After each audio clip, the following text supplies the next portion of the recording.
പ്രധാനമന്ത്രി ശ്രീ നരേന്ദ്രമോദി ഇക്കഴിഞ്ഞ ഓഗസ്റ്റ് 15 സ്വാതന്ത്ര്യദിനത്തിൽ ചെങ്കോട്ടയിൽ പതാക ഉയർത്തുന്നത് നമ്മൾ കണ്ടു. അതോടൊപ്പം തന്നെ അദ്ദേഹത്തിൻ്റെ സ്വാതന്ത്ര്യദിന പ്രസംഗവും നമ്മൾ കേട്ടു. അതിൻ്റെ ഭാഗമായി അദ്ദേഹം വീക്ഷിത് ഭാരത് ബൈ 2047 എന്നൊരു വിഷൻ പങ്കുവെക്കുകയും ചെയ്തു. ഇന്ത്യ സ്വാതന്ത്ര്യത്തിൻ്റെ 100-ാം വാർഷികം ആഘോഷിക്കുന്ന 2047 ഇന്ത്യ പൂർണ്ണമായും ഒരു വികസിത രാജ്യമായി മാറുക, അതായത് സാമ്പത്തിക, സാമൂഹിക, പാരിസ്ഥിതിക രംഗങ്ങളിൽ ഒരു വികസിത രാജ്യമായി മാറുക എന്നുള്ളതാണ് വീക്ഷിത് ഭാരത് ബൈ 2047 എന്നൊരു വിഷയം കൊണ്ട് അദ്ദേഹം വിഭാവന ചെയ്തത്.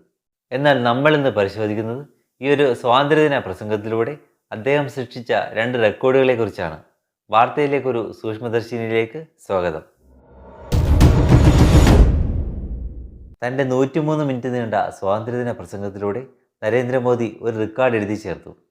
ചരിത്രത്തിലെ ഇന്ത്യൻ പ്രധാനമന്ത്രിമാരുടെ ഏറ്റവും ദൈർഘ്യമേറിയ സ്വാതന്ത്ര്യദിന പ്രസംഗം എന്നായിരുന്നു അത്. കഴിഞ്ഞ വർഷം മോദി തന്നെ സൃഷ്ടിച്ച 98 മിനിറ്റിൻ്റെ സ്വാതന്ത്ര്യദിന പ്രസംഗമാണ് ഇവിടെ വഴിമാറിയത്. അതിൻ്റെ പ്രീവിയസ് ബെസ്റ്റ് എന്ന് പറയുന്നത് 1947 ജവഹർലാൽ നെഹ്റുവിൻ്റെ 72 മിനിറ്റ് നീണ്ട സ്വാതന്ത്ര്യദിന പ്രസംഗമായിരുന്നു. ഈ ഒരു സ്വാതന്ത്ര്യദിനത്തിൽ നരേന്ദ്രമോദി രണ്ടാമതൊരു റെക്കോർഡ് കൂടി സൃഷ്ടിച്ചു. അതായത് തുടർച്ചയായ 12-ാം വർഷമാണ് മോദി ചെങ്കോട്ടയിൽ പതാക ഉയർത്തുന്നത്. ഈ ഒരു കാര്യത്തിൽ തുടർച്ചയായ 11 വർഷം പതാക ഉയർത്തിയ ഇന്ദിരാഗാന്ധിയാണ് മോദി മറികടന്നത്. ഇന്ദിരാഗാന്ധി 16 വർഷങ്ങൾ ചെങ്കോട്ടയിൽ ദേശീയ പതാക ഉയർത്തിയിട്ടുണ്ട്. അതായത് 66 മുതൽ 77 വരെയും പിന്നീട് 80 മുതൽ 84 വരെയും. പക്ഷേ അതിൽ 11 മാത്രമേ കോൺസിക്യൂട്ടീവ് ആയിട്ടുള്ളൂ. എന്നാൽ ഈ ഒരു കാര്യത്തിൽ നരേന്ദ്രമോദി ഏറ്റവും മുമ്പിലല്ല. ജവഹർലാൽ നെഹ്റു 17 വർഷങ്ങൾ തുടർച്ചയായി 17 വർഷങ്ങൾ ചെങ്കോട്ടയിൽ ദേശീയ പതാക ഉയർത്തിയിട്ടുണ്ട്. നമ്മളിന്ന് പരിശോധിക്കുന്നത് ഈ ഒരു കാര്യത്തിൽ മറ്റ് പ്രധാനമന്ത്രിമാരുടെ ലിസ്റ്റാണ്. ഇന്ദിരാഗാന്ധിക്ക് തൊട്ട് പിന്നിലുള്ളത് മൻമോഹൻ സിംഗ് ആണ്.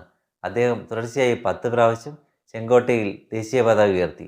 മൻമോഹന് തൊട്ട് പിന്നിൽ AB വാജ്പേയി ആണ്. അദ്ദേഹം 6 തവണ ചെങ്കോട്ടയിൽ ദേശീയ പതാക ഉയർത്തി. പിന്നീട് രാജീവ് ഗാന്ധി തുടർച്ചയായ 5 തവണയും അതുപോലെ നരസിംഹറാവു തുടർച്ചയായി 4 തവണയും ദേശീയ പതാക ഉയർത്തി. ലാൽ ബഹദൂർ ശാസ്ത്രി 64-65 വർഷങ്ങളിൽ, അതായത് 2 തവണ ദേശീയ പതാക ഉയർത്തി തുടർച്ചയായിട്ട്. പിന്നീട് വരുന്നത് ചരൺ സിംഗും മൊറാർജി ദേശായിയും ദേവഗൌഡയും IK ഗുജ്റാളുമൊക്കെ ഓരോ തവണയും ദേശീയ പതാക ഉയർത്തി. അങ്ങനെ ഈയിടെ നരേന്ദ്രമോദി സൃഷ്ടിച്ച 2 റെക്കോർഡുകളെക്കുറിച്ച് മനസ്സിലായെന്ന് വിശ്വസിക്കുന്നു. വീഡിയോ ഇഷ്ടമായെങ്കിൽ ലൈക്ക് ചെയ്യുക, അഭിപ്രായങ്ങൾ കമൻറ്റ് ചെയ്യുക. വാർത്തയിലേക്കൊരു സൂക്ഷ്മദർശിനിയുടെ അടുത്ത ഭാഗത്തിൽ കാണാം. താങ്ക്